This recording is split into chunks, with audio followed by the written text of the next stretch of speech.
fill in the blanks reading,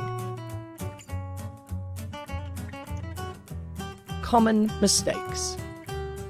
In fill in the blanks reading, you will see a short text with gaps and answer options. You need to complete the text with the correct words. There are more words than gaps. In fill in the blanks reading tasks, what are some common mistakes to avoid? Using a single method to fill in the gaps. Giving up on difficult gaps.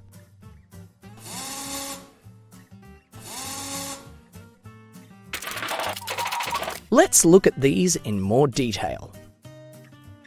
Look at the test taker's answer for this gap. What mistake have they made? This was all expressed through new aesthetic, leading to the divergent artistic styles that characterized the period.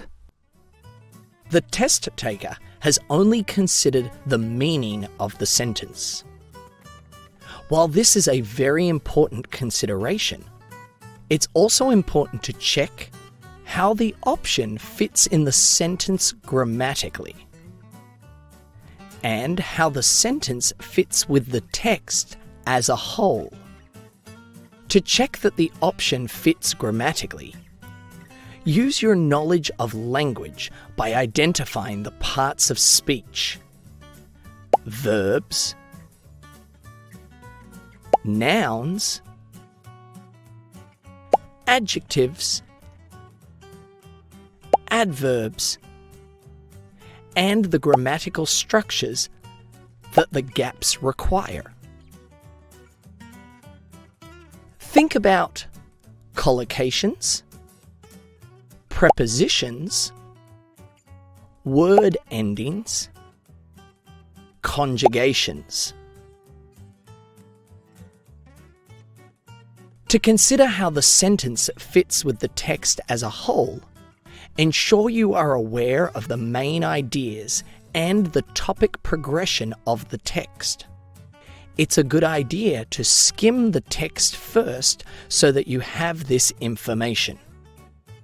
Although aesthetic works in this sentence in terms of meaning, it doesn't fit grammatically. It also doesn't match the topic progression of the text.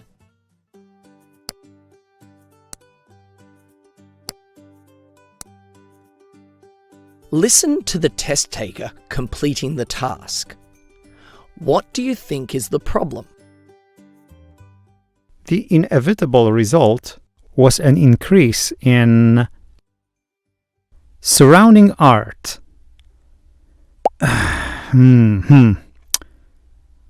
What does that word mean?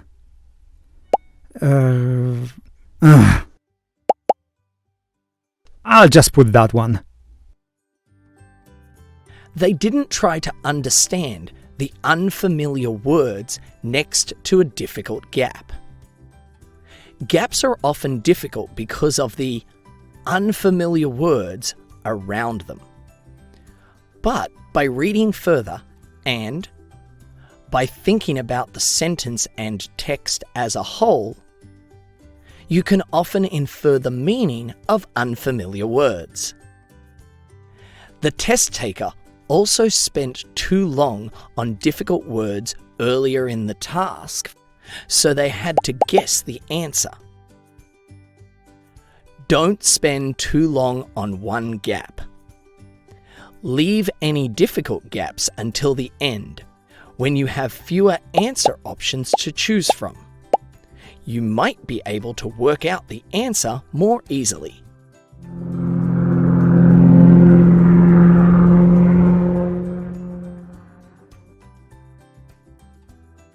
To give the gaps your full consideration, consider the meaning and grammar of the sentence.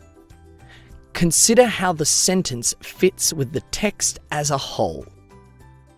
To approach difficult gaps effectively, infer the meaning of unfamiliar words from the wider context. Leave difficult gaps until the end when there are fewer options to choose from.